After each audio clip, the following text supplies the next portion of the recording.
시장이 너무 걱정할 때는 그렇게 걱정 안 해도 되는 때예요. 그러니까요. 시장이 꼭 확인하고 싶은 인플레이션은 수요가 견인하는 인플레이션. 요번 조정이 제가 생각할 때는 분기점은 이쯤 생각하고 있어요.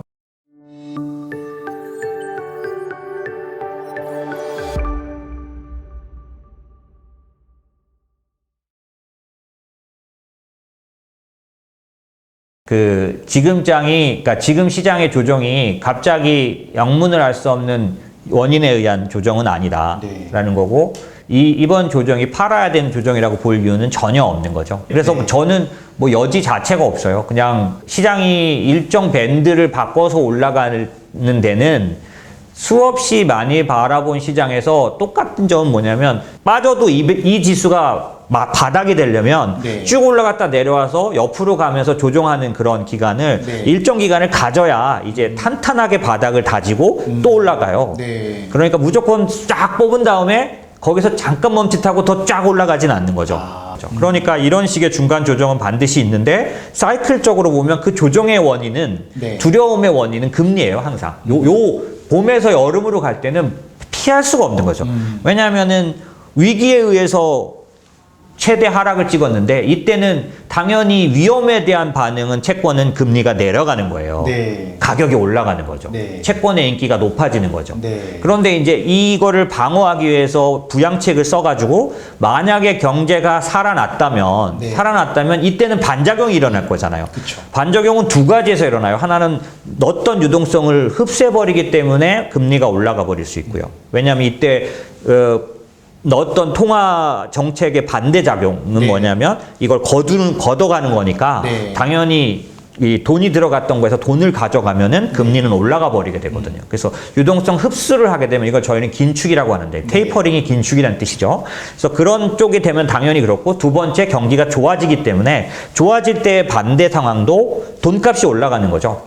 그런 면에서 금리는 올라가는 현상이 봄에서 여름으로 갈 때는 피할 수 없어요. 근데 저희가 사이클이라고 말한 이유는 이거예요. 주의하셔야 될 거는, 그러니까 요점은 이런 거죠. 봄, 여름, 가을, 겨울은 우리 의심하지 않고 맞아요. 지금 봄인가요? 봄일 거예요. 왜냐면 지금 3월이니까요. 근데 요즘 꽃샘추위잖아요. 그러니까 추위로만 보면은 봄이 아닌 거예요. 이게 겨울인지 봄인지 모르겠어요. 하지만 봄이에요. 그리고 가만히 있다 보면 어느새 여름 돼요. 우리나라는 사계절이 뚜렷하니까요. 그런데 주식시장에, 금융시장의 사계절은 절대로 봄 다음에 여름이라고 장담 못해요. 왜? 순서가 이렇게 되지 않나요? 네, 다시 겨울로 갔던 적도 여러 번 있었어요. 그러면 봄에서 다시 겨울로 간다라는 뜻은 뭐냐? 그걸 이해해야 되잖아요. 이 사계절은 우리가 이해하든 말든 돼요. 바뀌어요. 어느 날 일어나 보면 봄이에요. 어떻게 알아요? 아침에 나와서, 출근할 때 나와서 지나가는 바람에 색깔, 느낌이 달라요. 같은 바람인데. 막 설레이고. 그죠? 같은 5도라도, 겨울의 5도와, 물론 겨울은 영하가 정확하겠지만, 왜 추울 때 뭐 이렇게 온도 올라갔을 때 5도와 봄의 5도는 다른 거죠. 느낌도 다르고, 냄새도 다르고, 이 바람도 다른 거 아니에요. 근데 그런 것처럼 이 사계절은 그런 게 있지만, 이 금융시장에 있어서 봄이었다가 겨울이 된다는 건 뭔가라고 하면 간단해요. 퍼부어서 경기를 살리려고 했는데 살리지 못한 거예요. 그러니까 어떻게 증명될까요? 그 전에는 유동성으로 올랐던, 정당화됐던 가격이, 사실 정당화란 말은 이해하시긴 좀 불편하죠. 왜냐하면 정당화는 이익으로 증명돼야 되니까. 그건 이익이 아닌 거죠. 그래서 봄 장세에서 제가 여러 번 부르짖었지만, 뭐 실적 얘기하고 뭐 막 이런 거 얘기할 필요가 별로 없는 때예요. 여름으로 가려면 이제 정당화할 수 있는 결과들이 나와야 되는 거죠. 그래서 사실 2020년 4분기 실적 굉장히 중요했고, 그 다음에 요번에 1분기 되게 중요한 거죠.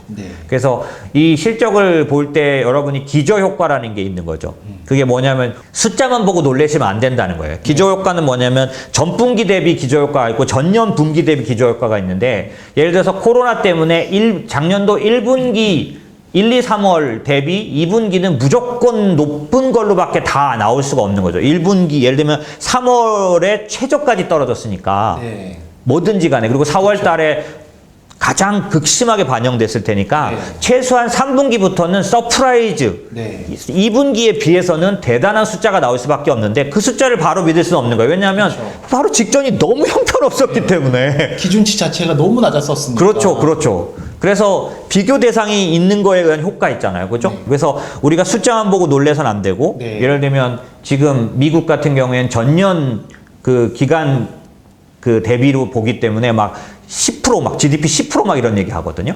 뭐 이거는 뭐냐면 진짜 절대 숫자로 10% GDP 성장률이 나온 게 아니라 네. 작년도에 떨어졌던 거에 대비해서는 10%라는 얘기인데 이런 식으로 숫자 자체가 의미가 있는 게 아니라 흐름이 그러니까 의미가 있는데 그러니까 만약에 1분기 지금 1, 2, 3월 이제 지나고 나면 4월에 나오거든요. 1분기에서 펀더멘털이 증명이 돼버리면 이 모든 게 정당화돼 가는 거예요. 뭐가 어떤 거? 인플레이션 정당화되죠. 네. 그 다음에 금리 정당화돼요. 그러면 금리로 인한 스트레스, 시장의 스트레스는 확 줄게 되는 거예요. 경기가 좋아지느냐고 그러나 보다. 네. 그 다음에 경기가 좋아지느냐고 인플레이션이 나타나는 거다. 인플레이션 두 가지가 있다 그랬거든요. 이제 만약에 시장이 의심을 해가지고 인플레이션이 나타나는데도 불구하고 부정적인 반응을 보일 때 그건 어떤 거냐면 코스트 푸시 인플레이션이라고 하는 건데 네. 이건 뭐냐면 원자재 값이 올라서 물가가 올라간 걸로 나타나는 거. 네네. 근데 원자재 값이 오른 건 정확하게 기저효과거든. 작년도에 유가가 마이너스였던 거 기억하시죠? 그쵸, 근데 지금 60불대, 70불대 가거든. 네. 이러면 얼마나 물가를 확 올려놨겠어요. 그때 것만 비교하면 거의 60배 그렇죠. 오른 거니까. 그러면 우리가 한번 판단해 보시자고요. 작년도에 마이너스를 갔던 건 정상이 아니었잖아요. 맞습니다. 그래서 걔가 마이너스 정상이 아니었던 상태에서 70불 갔다고 그것 때문에 물가가 확 올라는 가는데 확실히 결과는 나오니까 네네. 기저효과에서 확 올라는 가는데 이거는 경기가 좋아진 의미가 아닌 거예요. 네. 너무 나빴던 거에서 비교해가지고 좋아졌다고 경기 좋아졌다고 하면 안 되죠. 그쵸. 기본적으로 원자재 같은 이런 비용 요인들, 네. 코스트가 올라가서 생긴 인플레이션은 어찌 보면은 이제 금리가 올라가고 경기가 좋아지느냐고 그런 거니까 우리가 경기가 좋아지는 걸 확신해서 기업들의 실적이 좋아질 거를 기대해도 돼라는 단단한 받침이 되지는 않는 거예요. 그래서 지금 나타나는 인플레이션이 어저께 날짜로 봤을 때 미국 10년 BI라 그래서 물가 기대지수가 있는데 이게 2.3을 찍었더라고요. 그래서 물가가 나타나긴 나타나는데 그 요인이 코스트 푸시, 아까 말한 비용에 의한 거면 그럴 수는 있지만 너무 반가운 인플레이션은 아닌 거죠. 그쵸. 그래서 아까 제가 겨울로 안 돌아가고 여름으로 넘어갈 때 확인해야 되는 시장이 꼭 확인하고 싶은 인플레이션은 그러면 비용, 코스트 푸시가 아니라 뭐냐? 디맨드 풀이라는 거예요. 수요. 수요가 견인하는 인플레이션. 그럼 지금은 어떤 인플레이션이 나타나고 있냐? 복합 인플레이션이 나타나고 있어요. 비용과 수요가 다 섞여 있는 거죠. 네. 근데 여기서 수요 견인 디맨드 풀이 강력하게 증명이 되면 시장은 상당히 가격이 정당화됩니다. 그래서 지금도 작년에 많이 올랐기 때문에 작년에 너무 빨리 올랐기 때문에 이런 말이 이제 다 벗어나야 돼요. 이런 증명에 의해서. 네. 그러면 부담을 훌훌 털고 2분기 뭐 예를 들면 지금 3월 말이나 4월 같은 때 네. 이제 새로 이제부터 가격을 볼 수 있는 네. 이런 상황이 오려면 확실히 결과가 있었다. 네. 그 작년도의 유동성과 그 작년도의 부양이 결과를 만들어냈다라는 거를 눈으로 다 확인해야 되는 거죠. 그쵸. 가장 핵심적이고 가장 강력한 건 이익이에요. 기업들의 이익. 그렇죠. 네. 초반부터 늘 말씀드리지만 우리가 기업에다 투자를 한다는 건 그 회사가 돈을 벌어서 그죠? 이익을 낸다는 거를 성장이라고 보고 네. 다만 이 기업이 지금 당장 얼마 벌고 있어로만 계산하는 게 좀 적당하지 않는 기업들이 있어요. 기술주가 이제 그런 쪽에 속하는 거죠. 네, 네. 근데 기술주 안에도 여러 가지가 있다는 거. 오늘은 좀 그 얘기를 드리려고 하는 거예요. 지난주까지도 제가 여러 번에 걸쳐서 무슨 얘기를 했냐면 혁신 성장주를 투자하는 방법. 그러면서 제가 무슨 얘기를 했냐면 지금 돈을 벌고 있는 기술을 구별하는 건 어떤 방법이 있다. 네. 기술주를 막 이렇게 좀 이렇게 해부하는 것처럼 예, 이런 기술주가 있고 그래서 제가 그거 보여드렸잖아요. 가트너에서 나온 네. 그 곡선 말씀드리면서 네. 그게 S곡선도 그런 비슷한 뜻인데 그런 곡선 안에서 아직 돈을 벌고 있지는 않지만 네. 눈이 확 뜨이는 그런 기술들이 있다. 네, 네. 그때 막 VR 뭐 이런 그렇죠, 거 그렇죠. 막 말씀드렸던 것처럼 그럼 같은 기술주라도 그 미래의 가치를 확 가져와 버린 기술주가 있고 네. 지금 이미 돈을 벌고 있는 기술주가 있는 거죠. 네. 물론 얘도 지금 하고 있는 사업으로 버는 돈 플러스 지금 합병하거나 M&A 같은 거 통해서 1년 뒤, 2년 뒤에 벌 돈도 보이는 기술이 네. 있는 기술주가 있겠죠. 예를 들면 아마존 같은 경우는 이미 훌륭하게 독점적인 돈을 버는 기술들이 몇 가지 이제 증명이 됐지만 또 지금도 투자하고 있는 거. 이건 아직 돈을 벌고 있지는 않아요. 예를 들면 아마존도 그 우주항공 사업에 투자했다. 네. 그죠? 그리고 아마존도 몇 년 전에 필팩 샀다는 얘기를 하면서 헬스케어 기업으로 거듭나고 있다. 뭐 이런 것들. 아직 이거 뭐 안 나와요. 그 다음에 원격 의료 말씀드릴 때 아마존이 지금 현재 자기 직원들에게 시험 시행하고 있는 원격 의료. 이거 아직 돈 못 벌어요. 이거는 직원들에게 서비스로 지금 하고 있는 거거든요. 네. 근데 이거는 우리가 딱 알 수 있다는 거죠. 계산을 딱 해보면 앞으로 1년 뒤에 헬스케어 회사로서 가동되기 시작하면 아마존이 시장 점유율 몇 프로고 그러면 몇 프로가 가져가는 이익을 다시 환원해서 계산하면 얼마의 이익을 낼지는 금방 알 수 있는 거잖아요. 네. 하지만 이건 아직 증명은 안 한 기술인 거죠. 이익인 거죠. 근데 아마존 같은 데는 이게 섞여 있단 말이죠. 증명한 분야와 아직 그 기대만 하는 분야. 네. 근데 어떤 기술주가 있냐? 기대만 하는 분야만 있는 기술주도 있는 거예요. 증명은 전혀 없고. 없죠. 아직까지. 증명 분야가 아직 없어요. 예, 그런 것만 있을 수 있잖아요. 그래서 기술주는 그런 면에서 차별이 있는데 지금 제가 말씀드린 것처럼 기본적으로 인플레이션 같은 것들이 증명이 된다면 그런 구간이 된다면 이때는 이제 더 이상 인플레이션에 의한 그 스트레스나 금리 상승에 의한 스트레스에 덜 시달리면서 네. 오직 기업에만 집중하는 어떤 시기가 온단 말이에요. 지금으로 말하면 거의 제가 보기에는 그 3분기쯤 되지 않을까? 올해로 말하면. 그래서 1분기, 그러니까 지금 요번 조정이 제가 생각할 때는 3월 분기점은 이쯤 생각하고 있어요. 3월 4일 날 그 제롬 파월 연설이 하나 있어요. 그 다음에 사실 여기서는 별다리 그런 게 없는데 17일, 18일 FOMC가 있습니다. 연준 회의죠. 공식적인. 그때부터 이제 ECB도 발표가 있고요. 그 다음에 미국 연준, 그 다음에 일본 중앙은행. 예, 일본 중앙은행도 딱 연달아 있어요. 이때쯤 되면 중앙은행들이 가질 자기들이 어떤 대책을 내놓을 수 있는 때예요. 특히 연준은 모든 눈이 이제 연준을 바라보고 있겠죠. 네. 근데 지난번에 제롬 파월이나 그 옐런이 장담을 했는데 이제 시장에서 안 먹혔으니까 지금 현재는 솔솔 어떤 얘기가 나오냐면 오퍼레이션 트위스트를 발표할 거다. 또 오퍼레이션 트위스트는 게 뭐냐면 OT라고 써있는데 오퍼레이션 트위스트가 뭐냐면 간단해요. 그 단기채를 팔아가지고 장기채를 사는 거예요. 그러니까 장기채를 사니까 사들이는 장기채의 값은 올라가고 금리는 내려가니까 지금 시장의 문제는 장기채 금리가 올라가는 거니까 지금 1.5 막 이렇게 봐야 되는 상황이 되니까 이게 두려움인데 네. 얘를 막 집중적으로 연준이 사들이면은 당연히 1.5, 1.4 내려가겠죠. 네. 그죠? 예, 그렇게 하는 효과. 대신 이거는 뭐냐면 양적 완화는 아니에요. 뭐냐면은 돈을 새로 찍어서 푸는 게 아니고 있는 돈에서 그러니까 있는 단기채를 팔아요. 그럼 돈이 생기잖아요. 네. 그 돈 생긴 걸로 장기채를 사는 거예요. 그래서 오퍼레이션 트위스트예요.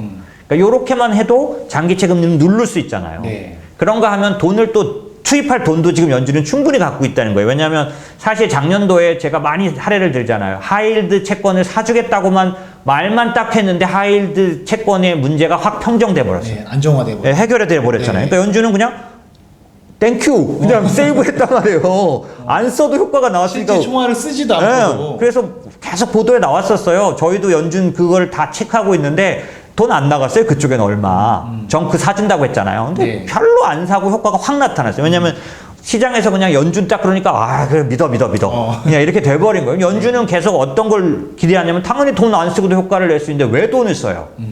그리고 제롬 파월은 계속 그렇게 말하잖아요. 만약에 우리가 뜻대로 안 된다면 쓸 방법도 여러 개 대기하고 있고 네, 돈도 맞아요. 충분히 있다. 굉장히 든든했죠. 네, 그래서 지금 말씀드린 것처럼 오퍼레이션 트위스트를 하면 돈 추가로 투입하지 않고도 할 수 있고 두 번째 추가로 투입할 돈도 많다고 지금 제가 말씀드린 거냐면 추가로 투입하는 방법은 YCC라는 거죠. 일드 커브 컨트롤이라고 해서 이거는 그냥 무제한으로 장기채 계속 사주는 거예요. 네. 그러면 아까 똑같은 거 단기채 팔아가지고 하는 거는 이쪽 돈을 이쪽으로 가져가니까 오퍼레이션 트위스트 금리가 그러니까 만기에 따라서 다르게 대응하잖아요. 네. 근데 YCC는 그냥 장기채를 돈 들여서 사는 거예요. 찍어가지고 사는 거예요. 그러면 계속 사주니까 당연히 장기금리 내려가죠. 지금 시장의 문제는 해결하는 거예요. 근데 시장의 문제는 장기금리가 아예 안 올라가기를 바라는 게 아니라 너무 빨리 올라가지 않기를 바라는 거니까 그런 조절을 할 부분은 이미 연준은 많이 들고 있죠. 근데 여기서 생기는 의문이 있죠. 왜 안 해 근데? 시장이 이렇게 지금 다 이러고 있는데 아니 왜 안 해? 그죠? 그런 부분이 있는 건데 1차 아까 제가 하이힐드 정크 얘기 드린 것처럼 립 서비스로 조절되는 게 최고의 성공인 거죠. 그쵸. 왜냐하면 이 사람들은 어떤 생각을 갖고 있냐면 돈을 풀어서 자꾸 넣는 건 부작용이 있을 수 있다는 생각을 갖고 있어요. 그래서 돈이 진짜 들어가야 되는 거는 인정. 근데 그 돈은 재정 정책에 의해서 들어가야 된다고 자꾸 제안을 하고 있는 거예요. 네. 그 전에 연준이 돈 풀었던 기억은요, 뭐 QE 원수들이 해가지고 뭐 그 몇 년간 엄청난 양을 풀었던 기억이 다 이 사람들이 그걸 몰라서 그러는 게 아니에요. 근데 풀었는데 결과가 반반이에요. 절반의 성공이었다고 말씀드렸잖아요. 네. 왜? 또 절반은 안 가도 되는데 가서 부작용을 만들어냈기 때문에 통화정책의 100% 효과를 믿지 않아요. 네. 그래서 지금은 돈은 재정 정책에 의해서 들어가야 된다라고 보고 있고, 근데 만약에 그게 미흡하다면 언제든지 쓸 돈과 쓸 방법을 갖고 있다라고 자꾸 자신하고 있는 거라서 네. 실제로는 여러분도 그런 거 봤습니다. 이거 코피 나기 전까지 그렇게 되면 막아요. 그런 면에서는 그 자꾸 약을 먹으면 어떻게 돼요? 그 내성이 생기죠. 그쵸. 내성. 더 이상 약발이 안 됐기 그런 게 있잖아요. 그런 것들, 그러니까 뭐 지금 제가 좋게 뭐 이런 식으로 해석했지만은 그 뜻은 여러 가지가 있겠죠. 그 안에. 하지만 제가 보기에는 지금 갖추고 있는 충분한 대응책을 갖고 있어요. 그냥 다만 좀 전에 말씀드린 것처럼 왜 안 해? 근데 우린 이렇게 답답한데 라고 했을 때, 그게 자기들이 봤을 때 상당한 위험에까지 이른다면 반드시 한다. 근데 반드시 할 때, 다 써버렸을 때가 문제예요. 시장은 저는 이제 그런 걸 진짜 리스크로 보는 거예요. 아, 할 거 다 했는데도 안 잡혔을 때. 그렇죠. 그러니까 너무 앞에서 소진을 해버려서 네. 그 다음에 나타나는 모습일 때 더 이상 쓸 카드가 없는. 근데 겉으로는 뻥칸을 계속 쳐야 되잖아요. 뭐 하겠다, 뭐 막 이렇게 하는데 사실 우리 까고 보니까 없어. 그러면 어떻게 하냐면 무섭네요. 그러면 조절 못하는 거예요, 시장에서는. 그죠? 기능을 상실해 버리는 거죠. 그렇죠, 그렇죠. 예, 예. 그러니까 뭐든지 간에 마찬가지예요. 그 뭐죠? 게임스탑인가요? 그런 사태가 났을 때도 제가 한번 말씀드렸잖아요. 할 대응책이 있단 말이에요. 증거금 확 올려버리니까 깨갱이에요, 그냥. 뭐 그런 것들. 그런 것들이 있을 땐 괜찮다고요. 일시적이고 좀 이렇게 강력한 쇼크는 나지만 시장 전체를 전복시킬 건 못해. 막아버릴 수 있으니까. 그러니까 지금 이것도 사실 그런 때니까 저는 어떤 생각이냐면 돈 들고 있고 이미 제가 벌써 두 가지나 방법을 얘기했잖아요. 저 같은 사람이 벌써 오퍼레이션 트위스트 YCC 얘기하고 있으면은 뭐 제가 뭐 연준만 아는 대책을 내가 아는 사람은 아니잖아요. 그러면 사실 지금 대응책은 있다는 거잖아요. 이럴 때는 크게 걱정이 없다고요. 그리고 오히려 지금 시장은 거꾸로 이런 거잖아요. 시장이 너무 걱정할 때는 그렇게 걱정 안 해도 되는 때예요. 그러니까요. 전 대표님 항상 말씀해 주시는 것 중에 되게 와닿았던 게 다들 걱정할 때는 위기 안 온다. 네네. 오히려 지금 시장의 걱정은 제가 아까 설명드린 것처럼 금리가 올라가긴 올라가는데 그 금리가 경기가 너무 좋아져서 더 빠르게 올라갈 만큼 경기가 좋아질 때. 그러니까 걱정이 이게 과거의 걱정들 중에서 좀 약간 이제 그 특이한 걱정? 왜냐면 예전에는 제가 말씀드린 것처럼 봄에서 여름으로 갈 때 시장이 항상 어디에 되게 걱정했냐면 진짜 경기가 좋아지긴 좋아진 거야. 돈은 이렇게 그냥 뭐 말대로 그렇게 많이 풀었는데 못 살렸으면 어떡하는 거야. 그럼 얘가 이제 과잉 유동성에 의한 부작용만 나오는 거야, 이제. 이렇게 될 수 있잖아요. 예전에는 그런 걱정들이 시장을 지배했어요. 지금은 노골적으로 걱정이 뭔지 아세요? 시장이 너무 좋아지는 게 확실해. 그러니까 이게 좋아지는 게 확실하니까 이거에 의해서 금리는 틀림없이 올라가게 돼 있는데 얘네들이 그거를 조절하는 발표를 안 하네? 계속 이 정책을 계속 쓰겠다고 하고 막 이러니까 얘들이 이러다가 타이밍 놓칠까봐. 그리고 사실 더 중요한 거. 어느 날 갑자기 쌩 까고 금리 올려 이럴까봐 네. 뒤통수 안 맞으려고 모두가 지금 미리 그러는 거잖아요. 네. 제가 말씀드린 게 그런 부분들은 사실은 어느 정도는 시장의 리스크를 관리하고 있고 네. 예민하게 보고 있을 텐데 대부분의 뒤통수는 의식하고 있을 때 맞지는 않는다는 거죠. 그리고 예측되는 위험은 사실은 그러니까 저거의 차이예요. 데인저와 리스크 차이예요. 데인저도 위험이고 리스크도 위험인데요. 데인저는 예측이 가능하지 않은 거 데인저라고 해요. 리스크는 예측이 가능한 거예요. 예상이 되는 거예요. 어떤 그런 위험 요인들이나 나타나 현상이. 예측이 가능하면요. 금융에서는 관리하려고 해요. 관리할 수 있는 방법들을 찾는 거예요. 그래서 투기와 투자의 차이가 그거예요. 위험을 테이킹하는 건 똑같은데 관리할 수 없는 위험을 테이킹하면 투기예요. 위험을 관리하려고 하는 거가 투자고요. 그런 측면에서 지금 여러 가지 경제적인 현상들이 나오는 것들이 생각지도 않은 게 나올 때가 제일 두려운데, 그래서 그게 블랙스완 이론인 거예요. 블랙스완은 무서운 거죠. 그 블랙스완이 뭐냐면 팻테일 리스크라고 하는 건데, 이 통계 분포에서 봤을 때 확률적으로는 극히 일어나는 일이 드물, 확률은 굉장히 낮은 사건인 거예요. 네. 근데 일어나면 90%를 뒤집어 놓는 사건, 이게 블랙스완이거든요. 팻테일 리스크라고 하고. 지금 현재 금리는 팻테일 리스크가 아닙니다.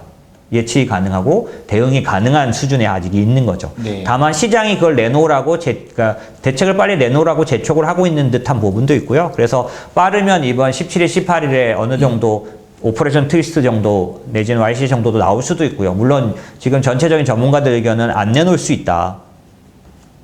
그러니까 또다시 되풀이할 수 있다고 생각되는데, 저는 뭐 제가 굉장히 그런 예측력을 가질 수 있는 그런 위치는 아닌데, 그냥 저 개인적인 의견은 나올 수 있다라고 봅니다. 그래서 왜냐하면 사실 안 먹히는 게 되게 두려운 거예요. 이 중앙은행의 그런 어떤 의견이. 왜냐하면 먹힐 때 얼마나 좋냐면 말만 해도 해결되니까. 네. 그죠? 진짜 돈을 안 투입해도 되는데, 그게 깨지기 시작하면, 이 엇박자가 나기 시작하면 많이 무서워요. 그래서 오해해가지고 행동하는 거. 뭐 지나간 시절에 보면 제롬 파월이 금리 올린다라고 하는 걸 오해해서 2018년도 12월에 크리스마스 악몽이 나타났어요. 2019년도 1월 달에 제롬 파월이 아니라고 정확하게 너무너무 부인을 해서 2019년 장이 겨우 살아났었어요. 네. 미리 예측해가지고 2018년 12월에 악몽이라고 말할 만큼 빠졌었어요. 그건 뭐냐면 중앙은행과 시장의 소통이 엇박자가 나서 제롬 파월은 이렇게 말하는데 시장은 이러겠구나 잘못 생각하면 빠져버려요. 오죽하면 크리스마스 악몽이라고 할까요?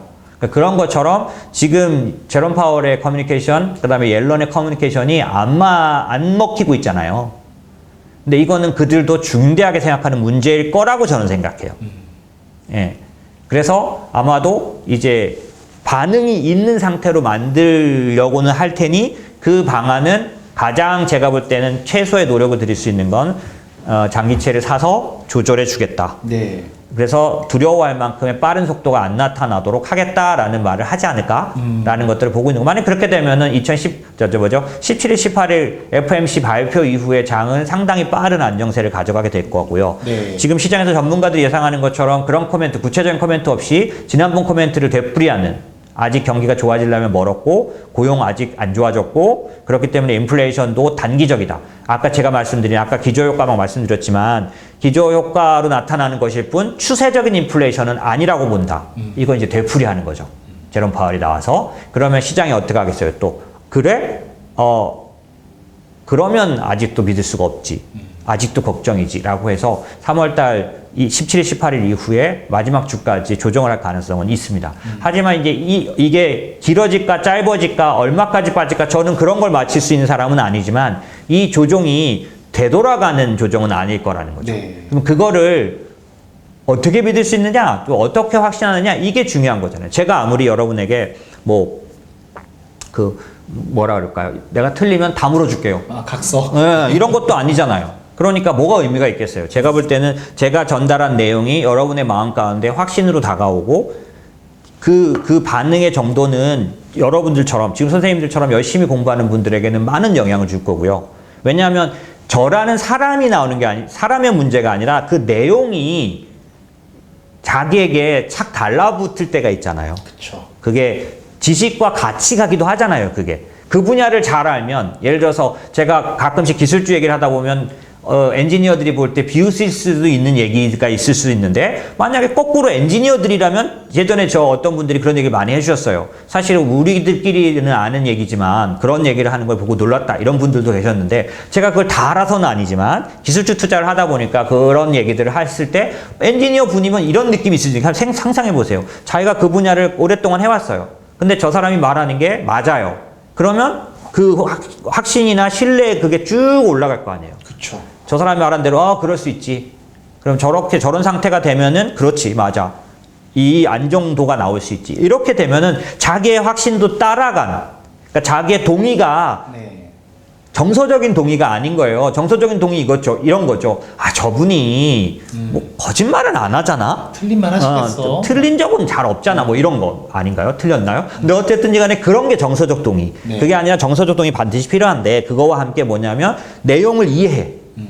그죠? 아까 제가 엔지니어처럼 네. 제가 뭐 계속 그런 얘기를 하는 건 아니지만 그런 식으로. 그래서 이 두 가지가 이 지적 동의가 같이 따라 올라올 때 그 확신과 편안한 그런 관전 모드로 바뀌는 네. 뭐 스트레스 구간이 아니라 뭐 떨어지는데 좋을 사람이 어디 있습니까? 자기 자산 마이너스가 제가 저희 고객들 저거 평가 금액 보니까 요즘은 푹푹 빠지잖아요. 예, 그걸 좋을 사람이 어디 있어요? 하지만 본인들이 생각했을 때 리즈너블한 이게 그런 의미의 기간이야.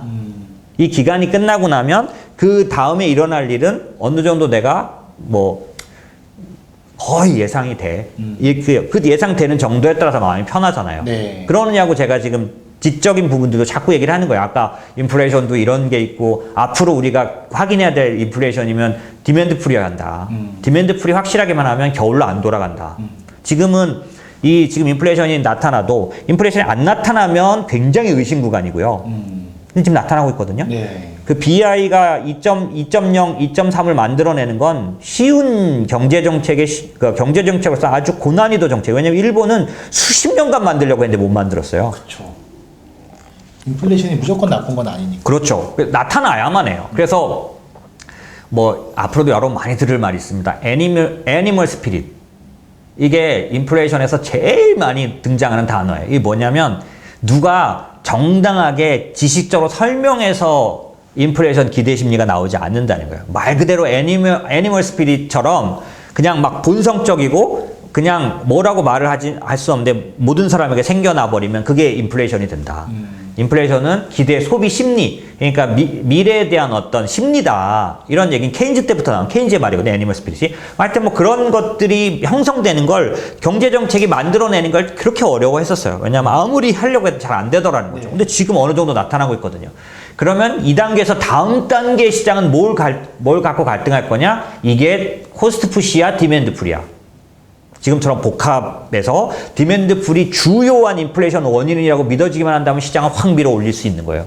왜? 수요를 만들어낸 인플레이션이니까 그 수요가 뭘 만들어내요? 판매를 만들어내고 실적을 만들어내고 이익을 만들어내는 거예요. 지금은 비용이 만들어내버렸기 때문에 어떤 거예요? 기업에 뭐만 올라가요? 원가만 올라가잖아요. 그러면 어떤 기업은 원가가 올라갔을 때 소비자에게 전가할 수 있는 결정력을 가진 기업이 있어요. 독점 기업 같은 데들이죠. 그런데 어떤 기업은 눈치 보느냐고 못 올려요. 이게 원가가 올라갔어도 가격에다 전가를 못 시킨다고요. 요즘 같은 그런 분위기에. 그러면 어떻게 돼요? 기업은 어떻게 돼요? 떠앉잖아요. 그럼 기업 실적이 좋아져요? 나빠져요? 나빠지죠. 그러니까 이런 것들이 디맨드 풀만 강하게 나타나는 인플레이션은 결국 뒷부분에서는 실망과 그 다음에 실적에 의한 지표에 의한 하락들이 나타나니까 겨울로도 갈 수 있는 거예요.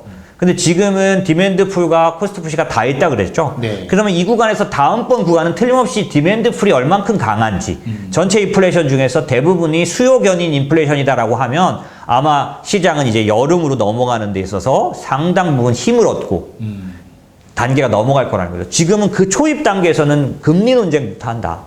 금리에 대한 스트레스부터 먼저 받는다는 거죠. 낯설거든요.